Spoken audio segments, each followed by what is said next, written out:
காணாத கண்களில்லை, காணாமல் நாளது நகர்வதில்லை.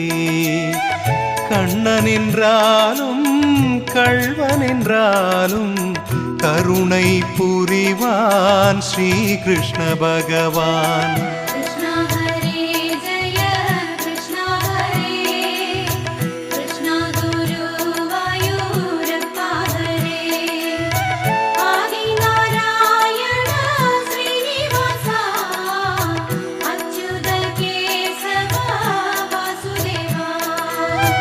அழகிய கண்ணனின் அடிதனை எண்ணுவர், அவனது தொல்லைகள் அனைத்தையும் தாங்குவர்.